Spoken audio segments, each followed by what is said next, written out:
Welcome everyone to Minions of the Zoo, the Tuesday edition. Be your keeper tonight, Skep Tock. And with me I have Minions Prospero, Hello. Blind Press, Hello. and the Harry Channel. Good evening. It's just we four this evening. I'm so pleased to have you with me. Prospero, how was your day today? It was just fine. Thank you. Thank you. And yours? Oh, fine. It's just another day on the right side of the dirt. And at this stage, that's not a bad thing. Did you do anything interesting today? No. Yes, you. Not a damn thing of any interest. It was just shuttling crap around inside the house primarily. So it was other than my furor being raised by some things on Twitter, relatively peaceful day. So a normal day sounds like. Yeah. All right. Blind Press, how are you doing? I'm all right. I'm doing okay. I'm wrestling with my bank, but other than that, yeah. Kind of like wrestling with the tar baby. Yeah. You know, just it's hard dealing with banks. It is. I've been there. And I don't like. I feel bad because I'm getting frustrated, and my branch is fat. Like I love. This is not something you hear often. I love my bank. Mm-hmm. Like the people there are very nice. They're very helpful. They bend over backwards for you, but the system with which they have to work is utter crap. Yeah. And it's very frustrating. Made by imperfect humans and containing all those cumulative imperfections. And there to serve you. I understand that. Harry, how you doing? Oh, I was just flashing back on some of my bank interactions. I've had some pretty good ones in the past, and I've sort of learned now that there are a couple things about banks that. Well, here let me fill you in on one fact about banks. Sure. Okay. Well, you already know, Skip, because you know all this stuff, but maybe this will help other people. When you go to a bank and somebody at the bank, sort of on the front line, says something stupid and or wrong, they do not want to send the message that they will change their mind if you badger them. Mm-hmm. So what they will do is they will all rally the wagons. They will round them up around this idiot who said the dumb thing, and they will never let go of whatever that stupid thing is. Very rarely can you get like anybody at a local branch to undo a decision that somebody made. It doesn't matter how stupid the pronouncement was, they will stick with it because it's much more important that you learn that they're in charge than for them to not appear stupid and wrong.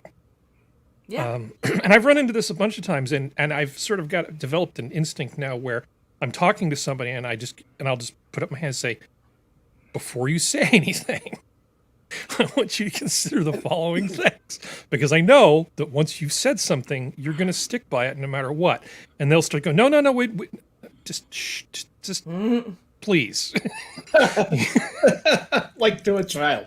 Because I could tell that you're about to say something and we're going to start triggering all sorts of loss prevention flags, and we don't want to go there because nobody's going to be happy at the end of the day. So just think about it. Think about your response for a moment and consider the following.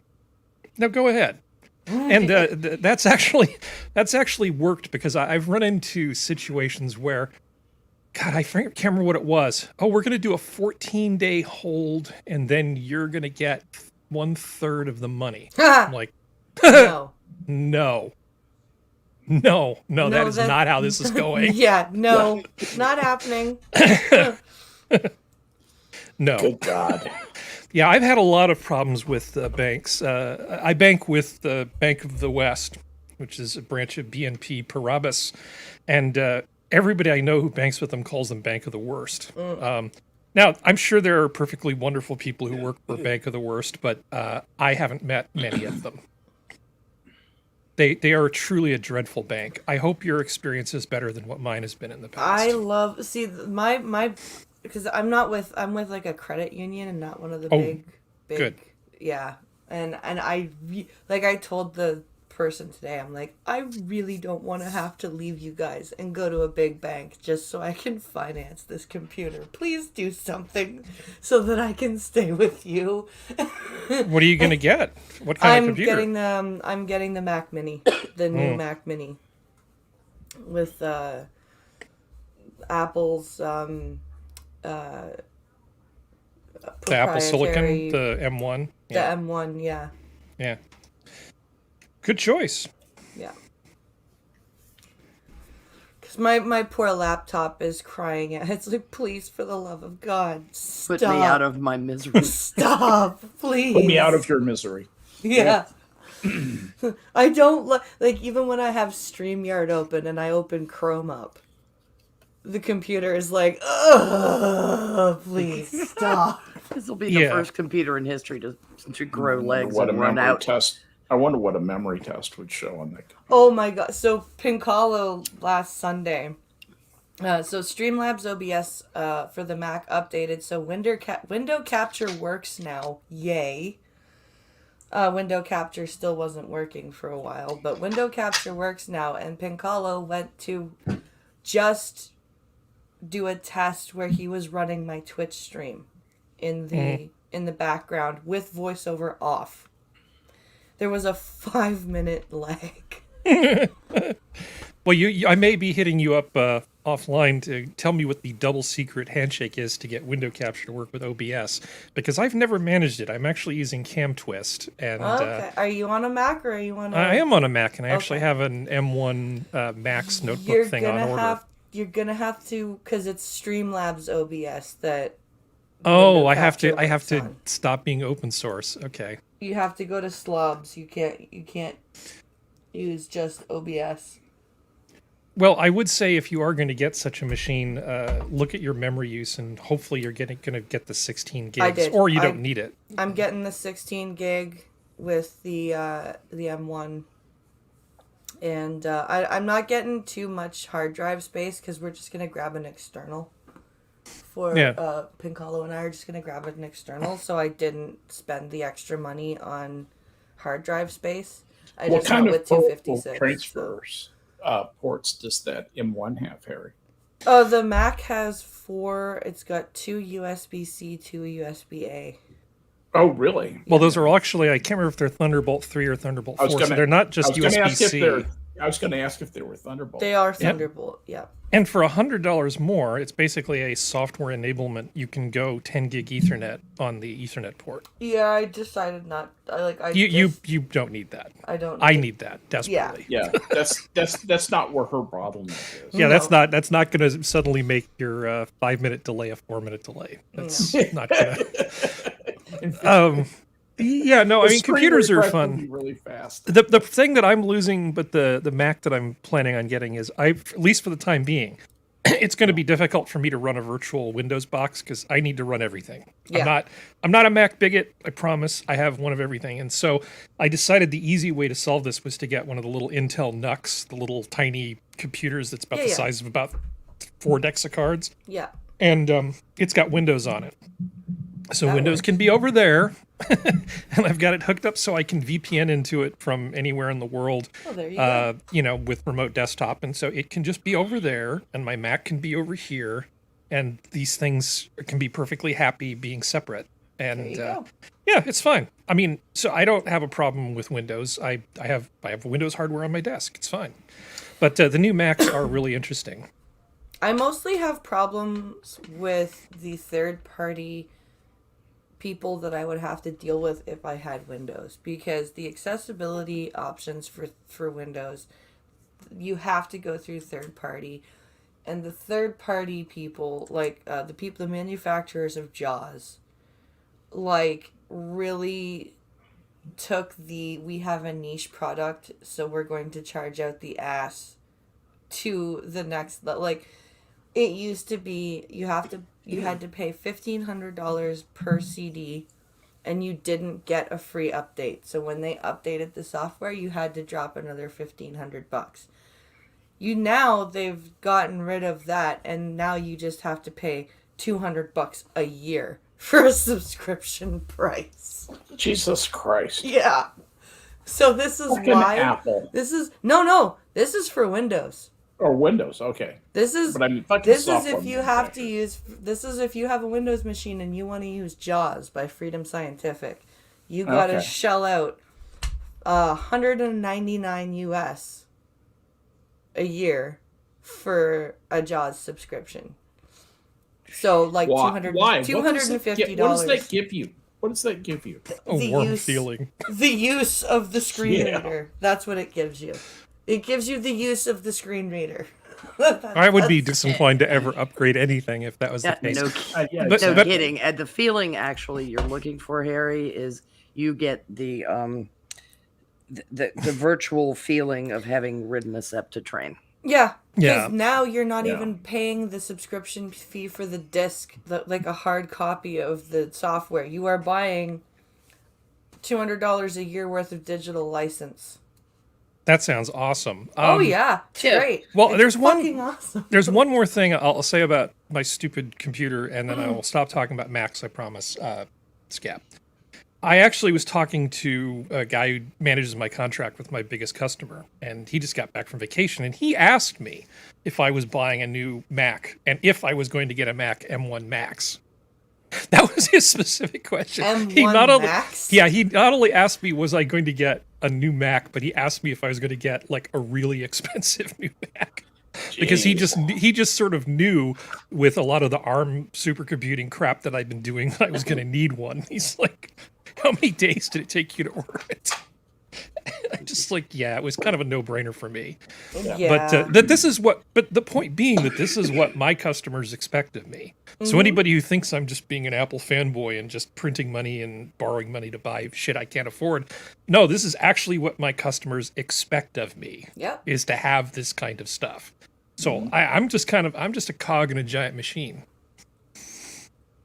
A cog in the apple being tossed about on the ocean of Apple. Yeah, I mean, in terms of Sorry. dollar value of hardware, I've got way more stuff that's running BSD than I do running anything else. Yeah, I guess technically the Apple's running BSD, but we don't want to go there. yeah, way underneath. But I don't know. I don't really understand Apple. The last Apple I did anything with was an Apple IIe, and I inserted a Z80 card so I could run CPM on it, so I could Nice. get around the stupid goddamn Apple system. Z80 was a great chip. It was. Zilog assembler was the first assembler the first of two assemblers I learned. Me too. I was basically poking stuff in level 2 basic You can into poke. memory so that I could run machine code. All right. I got it stuck in my head that I could actually use the expansion port on a TRS-80 to run a basic A to D chip, but obviously it was way too slow. So I was trying to load my own assembler or my own machine code into basic, and I decided this was a bad use of my time after about a month. That's the problem with assembler is it feels so cool when something you designed runs. And then you realize how little functionality you got for the amount of time that you spent. And I was never very good at it. I'm not the natural, programmer that you are. Oh, I'm not really a natural programmer. I know people that are way better at programming than I am. I can do it. It's not really my strongest suit at all. Yeah, there are people who are really, really gifted programmers, and that's like the only thing they know how to do. They're like scary good at it. I'm just I know a guy adaptable. Who could almost speak he could count in his head in like base 10 and base 16 and like I kept my checkbook register in base 16 for a little while because I wanted to get that familiar with hexadecimal math. Yeah, he's this guy. He's a family friend, and he's a freaking genius. He's a programmer. He has like 3 different degrees in history. He's one of those guys that went to university for 25 years because he liked school. Right. He he wanted to learn as much as he could about as many things as he could. Hell, bring him on the show. I was just going to say, what's he doing right now? That's interesting. Sounds like an interesting. Oh, he's great. He's one of the best people. Like, he's why I know so much useless crap. Mm-hmm. Like, I've known this guy since I was a baby, since I was born. And he is one of the best guys to play Trivial Pursuit with. Because he always wins, but it's like, you know, I'm gonna beat him this time, god damn it. I'm gonna beat him this time. You know? It's just one of those guys that just knows a lot about, but unfortunately, that, you know, the trade-off is that he's just socially inept. He's just so, like, God love him. He's so, like, you know, within the circle of friends, we've come to, you know, accept his foibles and his quirks and everything, right? But, you know, he is just a social idiot. You know what I mean? It's just... Yeah. He's a genius, though. But is he banned off of TikTok? Oh, God, he wouldn't be able to operate TikTok. But me... But what about you? I was only supposed to be banned for 2 days. What happened? So how did you? What sin did you commit? I heard that there's porn on TikTok. I don't know this because I don't go on. So there's TikTok. You've got to make sure that you're curating your, because the page, the For You page is curated for what you watch. Right. So Pincalo's For You page is like car stuff and, you know, like police officers who do, you know, videos and, you know, Call of Duty stuff, and like it's all depends on what you watch. Okay.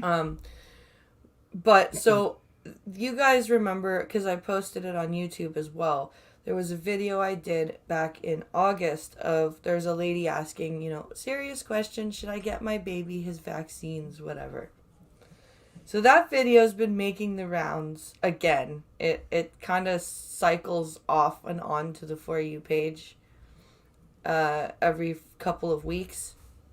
And it's hit the For You page again, and the dumbass anti-vaxxers and the dumbass you know, the COVID vaccine is you know, and I'm saying this with all care and whatever in the world at YouTube. This is not an opinion I have.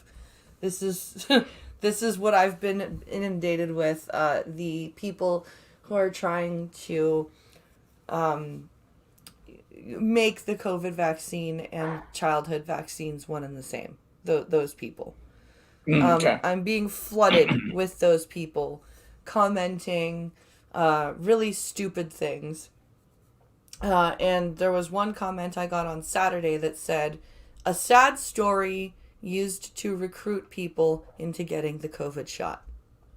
Oh, this is on account of you're losing your eyesight because of an unvaxxed child. Yeah. So you're getting flack for telling that story. Yeah, I'm getting shit on for telling that story, and apparently I'm using that story to recruit people to getting vaccinated against COVID, because telling people that they should really consider getting their kids vaccinated against the measles is totally the same thing as right, yeah. saying Totally. Yeah. And so I did a reply video, and after going back and forth with me in the comments section of that video plus a second reply video I did, the first one got reported for bullying and harassment. Because, you know, when you defend yourself, you're totally the bully. Right? Absolutely. So then because of that report, and I hurt my hand slapping you. Right? Yeah. So I appealed, and the appeal was denied, and the video was removed permanently. So that I was banned until Monday. And then Sunday night, while I was sleeping, some idiot reported 2 of the comments that I made to him on the reply video that hadn't been taken down. Because he was in that video in the comments section, he was trying to backpedal and, kind of take back what he said. And so the 2 comments that were reported said, dude, you literally started this conversation by telling me I was using my story to recruit people into getting the COVID shot. That was wrong. You know it was wrong. Stop trying to defend yourself and virtue signal. Those 2 comments were reported while I was asleep on Sunday night for bullying and harassment. I appealed those comments and won the appeal, but they still got counted against me, and I got my ban extended until fucking tomorrow. God, there are a lot of thin-skinned pussies over there. Yeah. There really are. There really, truly are. And in the reply video that got taken down, I think I swore 4 times, and one of the first comments was, "Why you gotta curse so much?" Because I'm dealing with fucking idiots. And I'm like, so I said, 1, I'm frustrated. 2, I'm an adult. And 3, oh yeah, it's my fucking page. Yeah. And they reply to me and they go, you still don't have to swear so much. So I replied, ahem, fuck, fuckity, fuck, fuck, fuck. Yeah. You really don't have to engage those people. Oh, but it's fun. It's okay, as long as it's fun for you, as long as everybody's having a good time.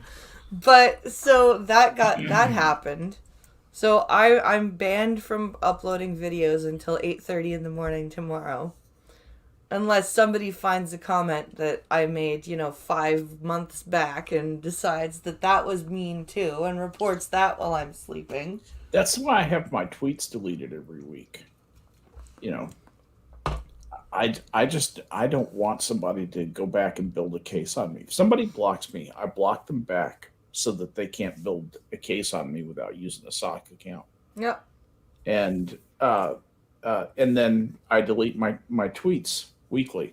I just delete them all, and they vanish. I actually have a third-party piece of software that does that, and they are out there. There are people who have nothing better to do than to attempt to persecute an old man who doesn't really care. I just find it really ironic that these people who are so against vaccines, whether they be tested decades long or the COVID shot, they're just ignorant. It's for them, it's my freedom of speech, my freedom of choice, until somebody disagrees with them. And then it's, quick, report them, silence them. That's the basis of hypocrisy. Every good hypocrite does that. I have an observation that might be useful in terms of thinking about this. As a tech guy, lots of people call me up and ask me questions. And a question that I am still getting to this day is it better for me to occasionally take my laptop or my phone and run the battery down to 0 so that the battery will last longer, or do I not need to do that anymore? I've been doing it. That's what they'll say. I've been doing it. But I wonder if I need to keep doing it, which is sort of equivalent to saying, is it better for my car if I let the engine just use up all the oil before I put more in every now and then? Because the answer is absolutely not. This is a thing that they used to do with nickel cadmium batteries. Nickel cadmium. Yep. Right. Nickel cadmium was like the batteries you would get if you went to Radio Shack in 1980. This is like, these were what the rechargeables were in 1980. And we've since gone into all these different generations of rechargeable stuff. All of the ones after nickel cadmium, you damage the battery by running it all the way down. But the point I'm clumsily trying to make is people still remember the first thing they heard. Mm-hmm. The first thing they heard is sticky. It's like, if I'm gonna allocate memory cells to this thing, I'm gonna make it count. And so you just go, okay, now I know a thing. Yep. I know that batteries are bad, and people do the same thing with Wakefield and a lot of the vaccine stuff. They focus on, I remember hearing that this used to have mercury in it, thimerosal. So therefore bad, right? And so they remember all these things that used to be true, which may not be true anymore, which isn't to say there aren't new things with new kinds of vaccines that might be horrible and terrible or whatever. But it sticks. No, it does. And people become accustomed to behaving a certain way. With technology they don't understand, but they think they have this insight that partially tames the technology, makes it seem a little bit more familiar and less threatening. Long time ago, it used to be customary that you would pump your accelerator twice before you started your car. Yep. Then the automatic choke was invented, and if you did that, you could actually wear out your starter, because your starter would have to work harder to start your car. But people did that for a very long time. Continued to pump the accelerator twice before they turned the key, and then they'd complain that it took a long time to start their car. It's the change to brakes too. You know how you used to put your foot lightly on the brake pedal to dry out the brakes in very, very heavy rain. Yeah. Just get a little heat going to keep too much water from building up but disc brakes changed everything. It doesn't matter. I think I still have to pump. No, you don't. Stop. Okay, good. I'm going to open a brake service shop.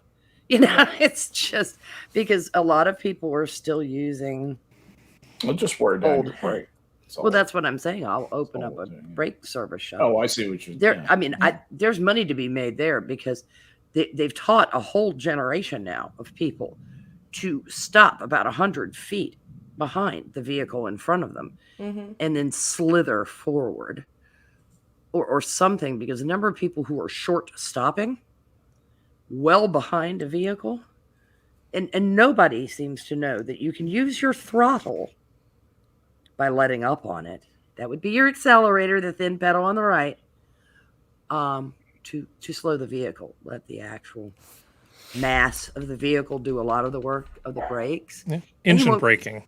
And you won't wear your brakes out that fast. And that works with automatic transmission, because your car's weight is working against that speed you have. The amount of time I've been on the phone with Pink Hollow and I hear him going, "Why are you pressing on the gas while you're going down the hill? What are you doing? Yeah, just coast."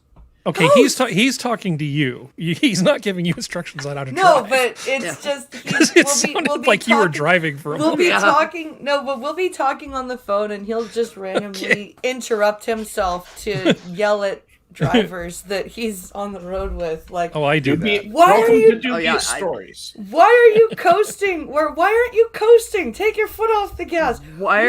Asshole! Why are you braking so hard going into the My God, you don't know what an apex is. Every time I do that, Cree laughs at me. Or my favorite he's like, they can't even turn left. My favorite one. To know. My favorite one is when we're talking on the phone and all of a sudden it's, "Why are you stopping in the fucking roundabout? Go, go, go!" Yeah, I think I drive like Pink Hollow does. Yeah, at least I act like Pink Hollow while I'm driving. I get a little annoyed at people. Pink Hollow needs that Kevin Kline soundbite from A Fish Called Wanda. Yeah, asshole. If anybody, I mean, people who know me aren't surprised by the things I say to other drivers in the car. And one day I realized my window was down when I was like, "You are a menace to all society." It's just these people. Oh my God. And in some cases, the car they are driving is an expensive car. It's a it's a very well performing automobile, and they're driving it as if it were a boat of zero consequence. They're driving it as if it were a Geo Metro, and it's like, I'm sorry, but Porsche's on line 1. Yeah. Give them back the keys. They want the keys back, yeah. Or at least take the badge off the vehicle. Yeah. Just for God's sake, quit advertising that they sell to idiots. You know, you're talking about the size of car. I remember one time I got an emergency call to a customer. I had to fly to California and flew into Oakland, and I had to rent a car. This was being done, you know, one of these things, you know, their production down. This has to happen in real time.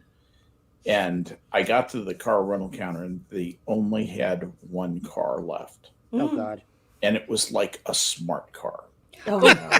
Oh, that's not a car. That's a purse on wheels. Now listen. Harry will appreciate this. I had to take 580 and 880 to get to this customer. And In a smart car. in a smart speed car. bump. Yes, yeah, exactly. Over in the right hand. You should have heard the sound that And thing this made is- at about 60 miles an hour. And this is like one of the absolutely- first smart cars, It's like right? it was like the second year they were out. Mhm. It was absolutely terrifying. I bet. It was absolute because it's when I'm riding a motorcycle, I'm cautious. I have this extra layer of caution that I put on that is not there when I'm driving a car.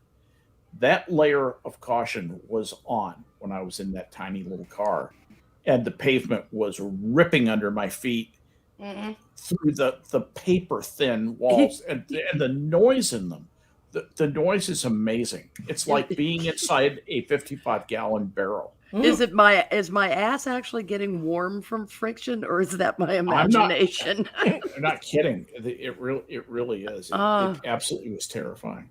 Yeah, you expect those vehicles when they stop to sputter like a 2-cylinder does, and then backfire. You just kind of expect it. Pow!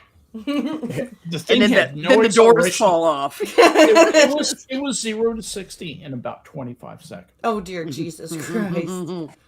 On those roads too. Yay. Yeah. Yeah, on 580. God, that was so fucking terrifying. When the World Economic Forum thinks about 2030 and they think about what kind of car you're going to drive, it's that car. Yep. Uh-huh. Yeah. And you'll lease it. It's Yes. everything else. You won't even own it. You'll And you'll lease it. smile while you're And doing you'll be it. happy. Yeah, you know, and I was listening to something, and this guy was going on about how, you know, the space that you use for your living room when you're away from your home will be used for someone else's business meeting, and you'll Nope. be perfectly happy. Nope. I will. They won't be after they discover that I've hooked everything up to a 220. What happened to Fred? I don't know. I know way too much about chemistry to ever let that happen. Uh-huh.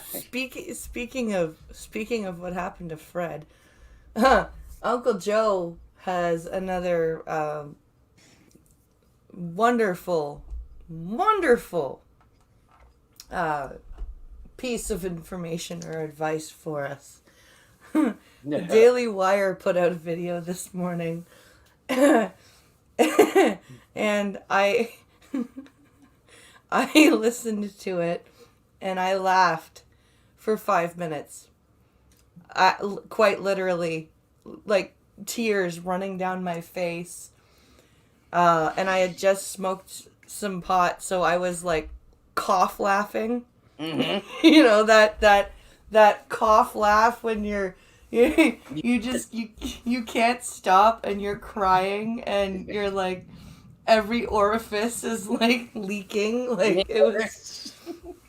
And what was so funny that Uncle Joe said, you might be asking me? Well, I'll tell you. So the video clip is just him going, "Time is money. Like the old computer says, when you're on the train and they call for a portal bridge, it's time to make a new plan." What? Okay. What the fuck? Low bridge, everybody down. Low bridge, cause we're coming to a down. What the? Oh my God! So this is former Vice President Joseph Robinette Biden we're referring to. Yes. Oh Christ. God, he's a canalman now. He's just, if you've ever navigated on the Erie Canal, you'll know what I mean. Yeah. Oh no. Like the old computer computer. says. Like the old computer says. My old computer, reliable, used to say. I'm just picturing an IBM on a cart rolling up Trusty and from down Lady a and the Tramp. passenger train Yeah. with like the Stephen Hawking software. Tickets, please. Yeah. Portal Bridge coming. It's just the old. Oh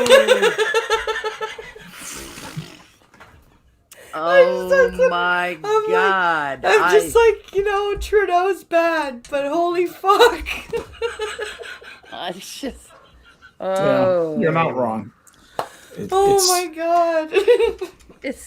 It's not that he's just a bad president. He's an embarrassing president. He is. And that just makes it, that's hard.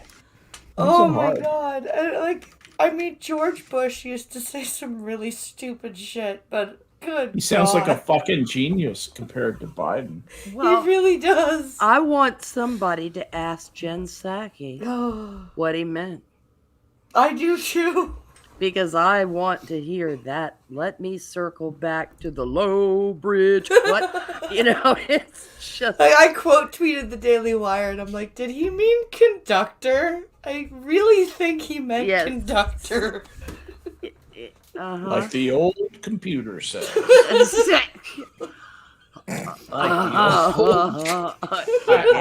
I just love that tickets, please. It's like Futurama. Yes. Yeah, no kidding. How old is Biden? Isn't he 73?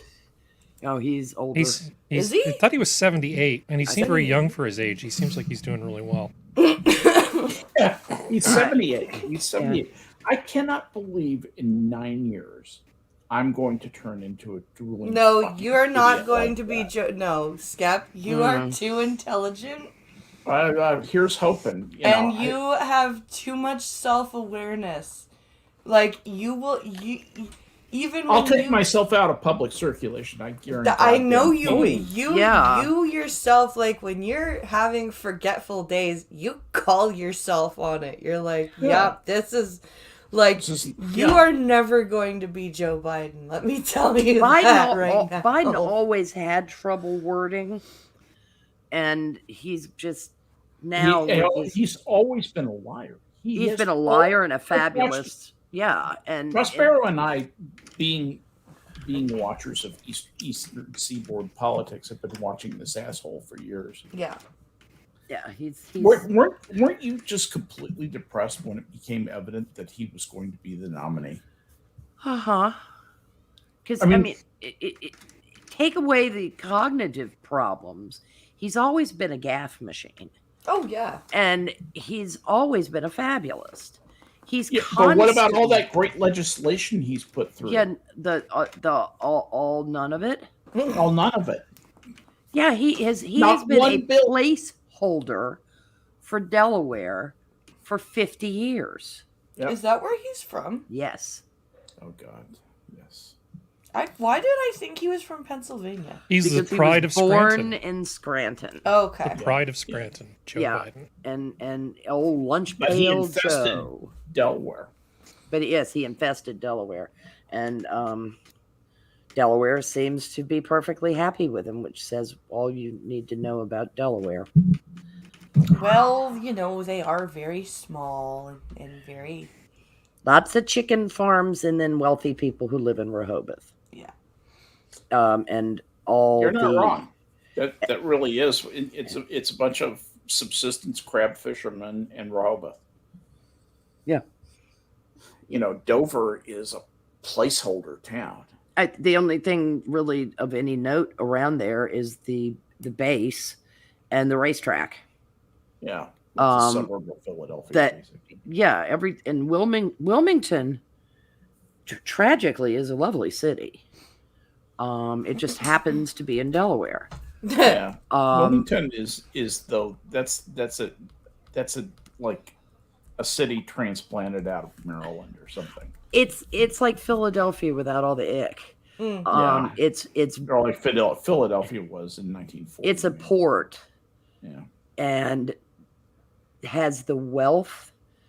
Some of the older buildings, and it's got some really cool architecture, lovely surrounds. Yeah. Winter THUR, places that are just really impressive. But most of the population is in Wilmington and along that I-95 corridor of Newark, Christiana, that kind of stuff, because that's basically suburban Wilmington. Yeah. And then the capital is like a nothing burger. And seriously, having been to Rehoboth and Bethany, when you leave Maryland and just start heading east, it's a never-ending sea of nothingness and chickens. It's just, that's what it. I rode the Greyhound, very plebeian of me, to Bethany one time, and it was like, that was an experience, one I will not ever repeat. But well, see, the thing about Delaware is it's known as a tax haven. Haven, yeah. Because Delaware doesn't impose an income tax on corporations that are registered in that state that don't do business in that state. Okay. And they only impose the income tax for the amount of business they do in state. But also, shareholders, if I'm remembering this correctly, who don't reside in Delaware, they don't have to pay tax on shares in the state either. Yeah. And the other thing was they have a court of equity, and I can't remember why that's important, but it makes it hard. It makes it harder to bring certain types of legal actions against corporations that they're normally vulnerable to, when they're headquartered in places that are not Delaware. Oh, and the other thing that Delaware had was the DuPont chemical company. Oh, and there's this ferry that runs from Lewis to Cape May, up on Cape Henlopen area. It's actually, not to knock it, their shore is very lovely. Rehoboth is actually. I love Rehoboth. I used to go there when I was in high school. Yeah, it's cool great, town. Great. The boardwalk is great. Oh, it's gorgeous, and it's not as rooty tooty as some other seaboard it's places. Not like Atlantic City, but oh no, it's not tricked out like that. It's not gross. Well, you got to realize I'm talking about Atlantic City circa 1968. Oh yeah. So that's my memory of Atlantic City. I've never been to Atlantic City. The only Jersey Shore area I've been to is Barnegat, which was nice because it wasn't the Toms River crowd and the northern Jersey Shore. But I've never been to Cape May, and it's a place that I would like to go. Jersey gets a terrible rap, and it shouldn't. If people got off the interstate, get off the interstate, and there's some amazing, amazing things. Northwestern New Jersey. It's gorgeous. Northwestern New Jersey is beautiful. They call it the Garden State, and they grow some of the best tomatoes on earth. The Progresso is headquartered in Vineland in the southeast of the state. And that Vineland, New Jersey used to be the eggplant capital of the world. I don't know if it still is, but Progresso, it's just the sauce, right? The soup and the soup and the sauce people. Yeah. Jersey tomatoes are amazing. They grow incredible corn in the state. They're not kidding when they say the Garden State. They're just some lovely places. 66% of the world's eggplants are grown in New Jersey. It is the eggplant capital of the world, the same way that California, Castroville especially, Harry knows what I'm about to say, is the artichoke capital of the world. Mm-hmm. I think it's important to declare yourself the capital of things. I think absolutely. I've always loved, I would that places agree. get to do that because it's not like there's a UN commission that approves the applications. No. That's absolutely true. In fact, Midlothian, Texas, has a claim to fame in that regard. You ready for this? We are the cement capital of Texas. that says it on the welcome to Midlothian side.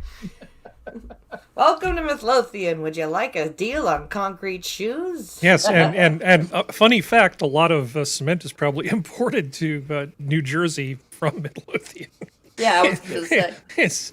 It's used by wise guys. I think it's one of their preferred methods of Quickcrete. offshoring their labor. All the quality cement that is at Yeah. the bottom of the East River is It's from tragic. Midlothian. Quick drying. Tragic. But no, we actually have 3 gigantic cement plants that are in Midlothian, which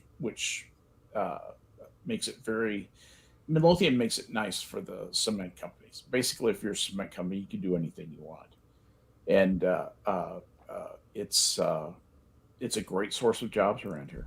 It is capitalism on the hoof, and it's an amazing source of income and real vitality for this little community. But I love it that they brag about it on the welcome to Midlothian side. Industrial The jobs cement can be pretty awesome. Working in industry is not the worst thing you can do.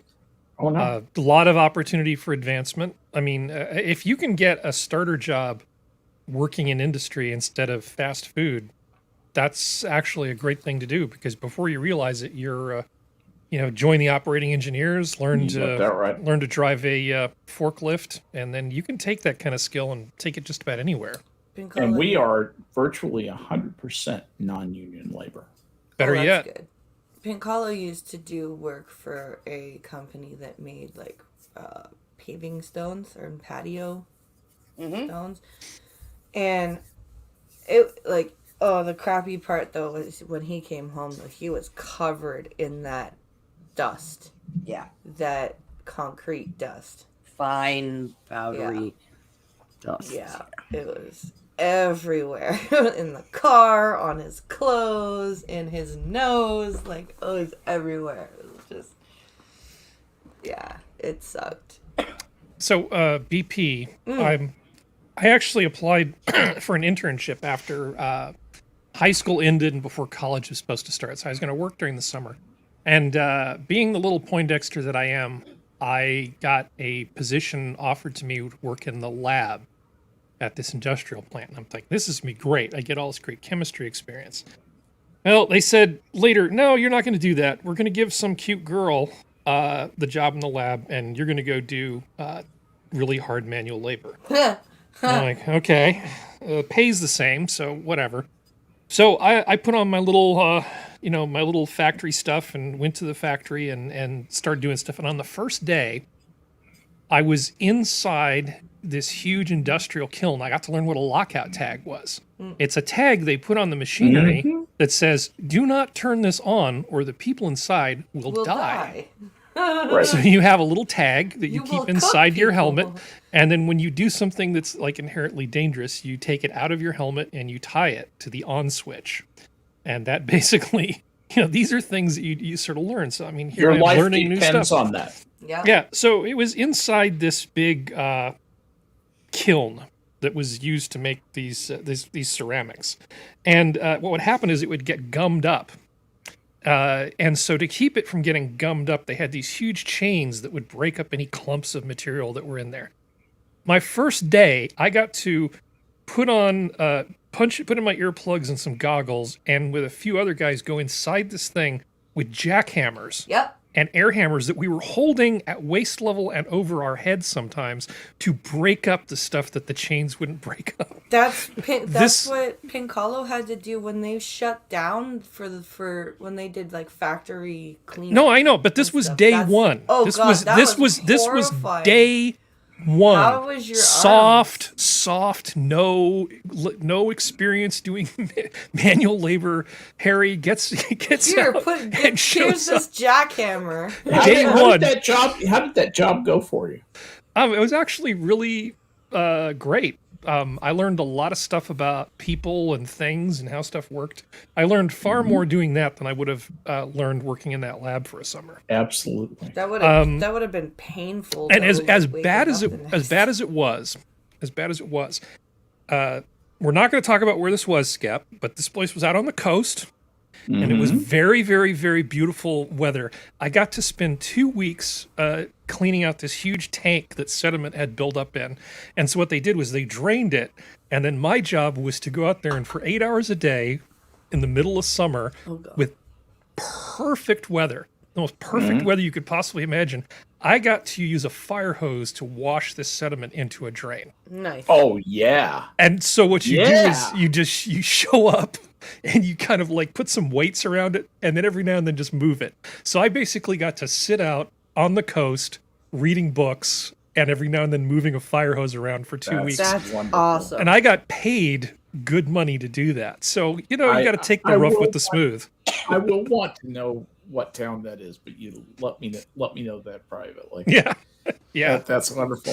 That was wonderful. actually so good. And I learned a lot working with these two guys, God, they were these two guys that were just like total slackers. And they had like this whole routine built up on how they could do as little work as possible. So I got paired up with these guys. And needless to say, my work ethic was nothing like theirs. So they would, it'd be time for a break, right? A break would be coming up. So it's like, oh, well, we get a 15-minute break. Well, we better start walking back now. And we'll take the long way and do it really slowly. So it would take them 20 minutes to get to the break room, 15 minutes on break, 20 minutes to get back. And you get a couple of these breaks in addition to lunch. I learned a lot watching those two guys about what social loafing looks like. Yeah. Yeah. It's a valuable skill. It is. Valuable skill. Well, learning how to recognize it in others makes you a much better boss someday. Yeah. No, Anyway, enough about me. Sorry. No, go ahead. I was gonna say because I know we're doing a shorter stream tonight, so I was gonna say We're only going to go an hour tonight. Before we wrap up, I just wanted to quickly talk about something quick. So I did I did 2 videos today, but the second video I did. So the school board in my area, in its infinite wisdom, is removing potentially harmful books from its libraries and classrooms. Of course they are. Because they need to protect the staff and students from those evil books. Who determines if they're potentially harmful? Just out of curiosity. The school board is going to be doing an internal review of the libraries and classrooms. And when I say classrooms, so I mean like the collect. You know how teachers bring in books to like stock the classroom. Yeah, they're going to be going through those too. Well, if they want to burn them, they need to get the fire up to at least 451 degrees Fahrenheit. Thank you, Ray Bradbury, for giving us all a little lesson. Yeah. Of course, some people took away the wrong part of the lesson.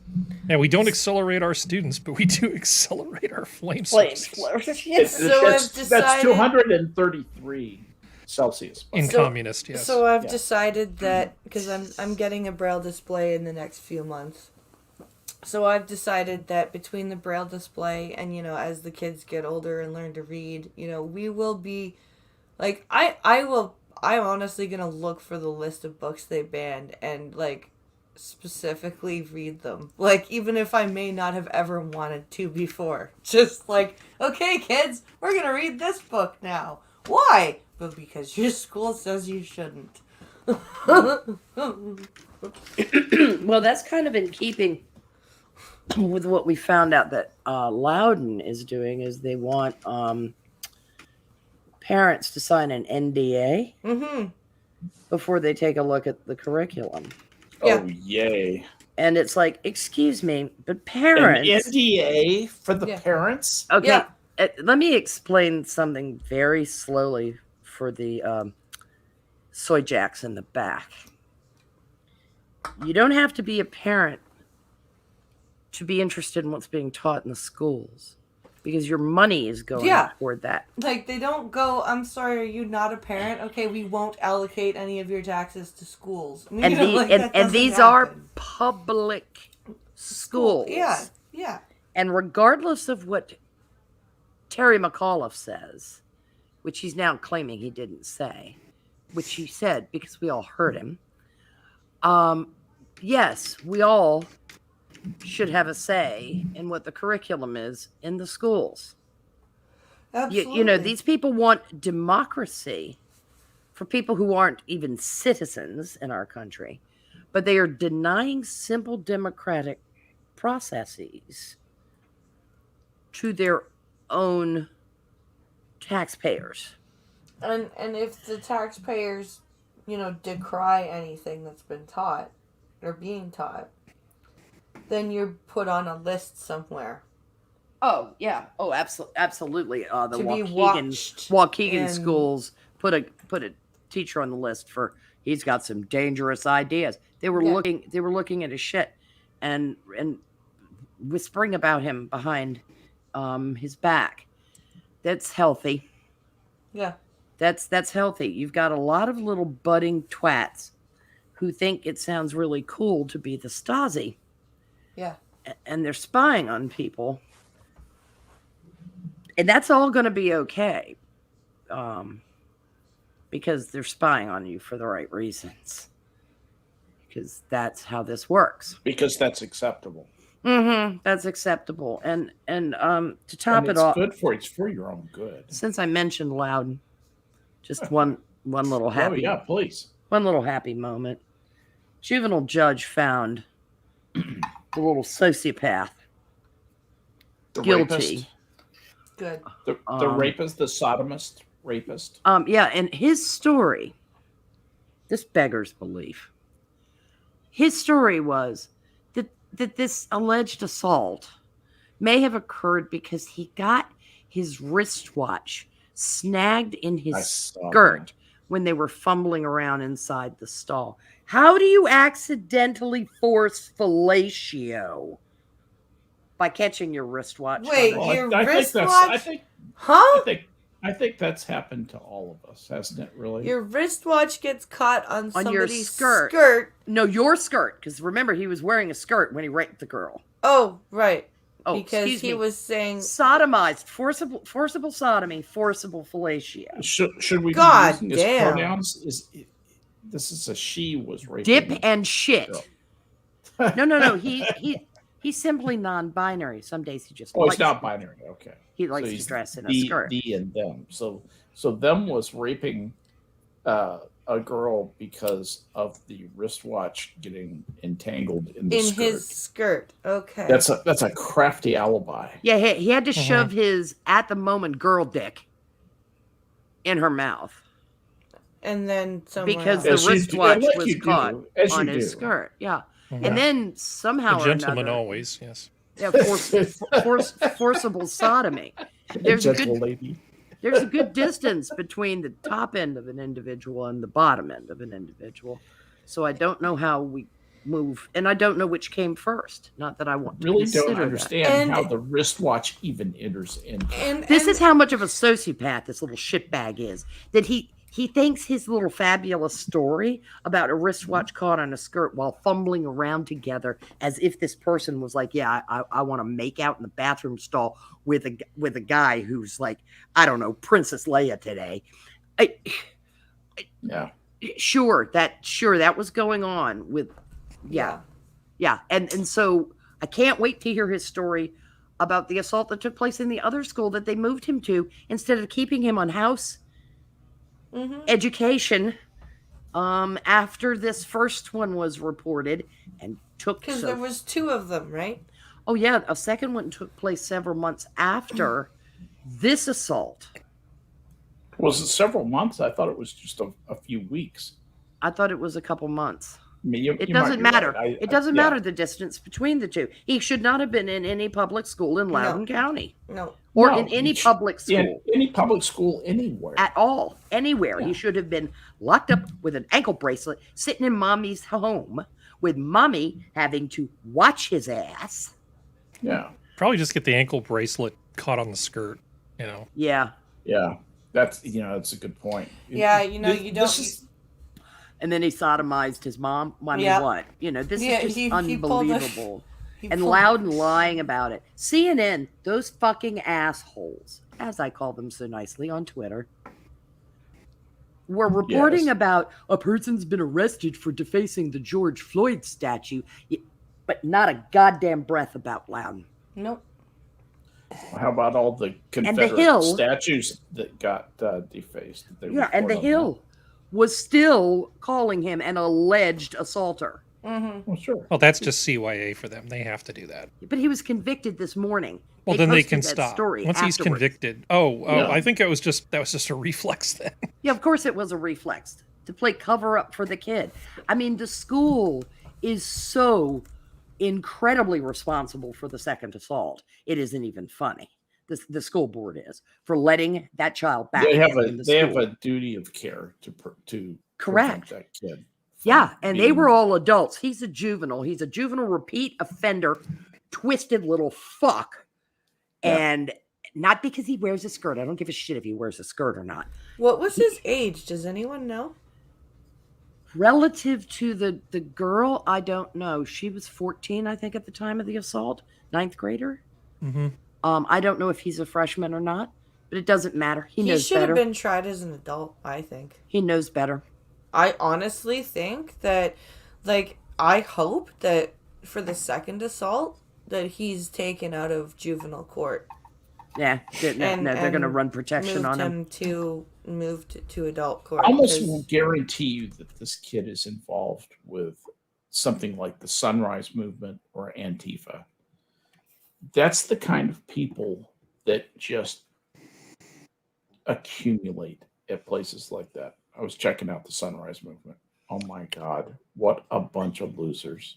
Well, it's probably not the majority of people in those movements, but yeah, I think that's where a lot of those people do tend to gravitate. Yeah. Yeah, it was just happenstance that in that shooting in Wisconsin that you happened to nail a convicted pedo. Yeah. Well, the people on the left love this argument. Like, I'm not saying that all Republicans are Nazis. I'm just saying that all Nazis vote for Republicans. Well, kind of makes you think, doesn't it? Well, you can take that same logic and apply it. I'm not saying that all people who are in Antifa or the Sunrise Movement are pedophiles. I'm just saying, you can just. Yeah. It's a lazy. Sure to accumulate there. Like not all, exactly. Not all male feminists end up assaulting a woman. Yeah. Or shooting them. Or killing them. Yeah. On magic mushrooms, fuck your magic mushrooms, buddy. Magic mushrooms. Unless, I don't know, I've never heard of somebody on shrooms shooting, so maybe acid, maybe angel dust, but... Yeah, angel dust, yes. Acid and shrooms, no. I mean, unless you picked up a gun on acid. Or you're, having a severely bad trip or something, most people do the thing that Art Linkletter's poor daughter did on acid. It's like, I can fly. Yeah. Yeah. Mm-hmm. Off a 14th story balcony or some shit that like is more likely than killing someone. Killing somebody with a gun. Yeah. That should require aiming. Yeah. And thought. That was on this plane. When I did shrooms, there was no way I couldn't even walk a straight line. Yeah. Right? I went to go get myself a cup of water from the kitchen and I was like, "Hey, Wall, how are you?" Just... Yeah, it's usually why stoners don't knock over 7-Elevens. They're too busy shoplifting the Fritos. Yeah. It was actually only a 6th floor apartment in Shoreham Towers in West Hollywood. Sorry. I just went for the taller because of the I can fly. Yeah, it was absolutely fucking tragic. Yeah. Yep. Don't trip alone. No. Just don't. But there you go. Anyway, how very, very, very sad. But how very venal Loudoun County is. And on top of it, this NDA thing. Everything they do just makes it worse. yeah. I hope they enjoy all the FOIA requests they're going to get. Well, do you know that something like 14 attorneys general have asked the Commonwealth of Virginia's Attorney General, Mark Herring, who is running for a third term, by the way, to investigate Loudoun County and this cover-up. Election is a week from today. I think that's going to get lost on his desk. Mm-hmm. It won't cost him the election because all the Northern Virginia liberals are going to vote for him anyway. But anyway, just this little creepypasta to leave you with. The interesting thing about the Diane Linkletter tragedy, the last person to see her alive was a screenwriter named David Durston, who had a very shady past. He said that he attempted to grab her, but she had jumped over the balcony. Later on, Durston would be the last person to see Carol Wayne alive 16 years later, who disappeared without a trace after an argument with him. Interesting. Mm-hmm. So I'm always wondering, I've always wondered about the Linkletter case. Yeah. I had heard that there was a thing that, some guy had thrown her over, and that was this guy, David Durston. So Yeah. It may have been a murder. But anyway. And so she's not tripping alone. The idea that she would end up out on a balcony going, I can fly, without somebody like being able to grab her before she did that. Yeah. Stretches credulity, because the easy thing to do is to lock the slider that goes out to the balcony. Well, and balconies generally, like I lived in an apartment, my balcony was chest height. Like the most of them would be height. Like you have to work to climb over that railing. It's not. You have to really make an effort. Problem is, they just didn't have probable cause, and people were known already to do magnificently stupid things while on acid. Yeah. And he was a friend of hers. He was a legitimate friend of hers who had visited there many times. But there was nothing it's interesting. I think he killed Carol Wayne. I'm almost positive this guy killed Carol Wayne. Yep. And that he was violent. He was the one who directed the Charles Manson inspired film I Drink Your Blood. Okay. Interestingly enough. But anyway, guys, it is late, and tonight, I'm sorry, I'm just not feeling it. I'm gonna Grandpa Tock cut it short. rest. Yeah. Grampy needs to head to bed. So I'm gonna tootle off here. I'm gonna send it around the horn. Harry, you got any final words of wisdom for us? Oh gosh, no, I don't really have any final words of wisdom. Oh gosh, what was I thinking about today? Oh, just boring technology stuff. Sorry, I'm gonna let you down. I don't have anything. No worries. It's not a letdown at all. When somebody asks me what my final words are, though, that's a question I take pretty seriously. Could you rephrase that? Yeah. I told you. I'd like 3 more wishes. Blind press. This is reminding me of a National Lampoon Radio Hour. Oh my goodness. Flash Basmo. But anyway, Blind Press, do you have any final words for us this evening? Please come and join Skep Talk and I tomorrow at Wednesdays with noon, Skep. at noon Eastern, 11 Central, on the Blind Press channel. Please check out the 2 coffee shots I posted today because I missed uploading on Thursday. So I recorded 2 videos today. So please go check those out. Please also consider going to blindpress.net and grabbing some merch or leaving a tip. I have a computer to finance, so please, for the love of God, buy something. Anyway, I'll see you guys tomorrow on my channel. All right. Thank you so much. And Prospero, anything for us this evening? Any final bomb-o? Well, just stay tuned to Twitter to find out exactly how bad pieces of filth Loudoun County are, because I'm sure there'll be another daily reminder.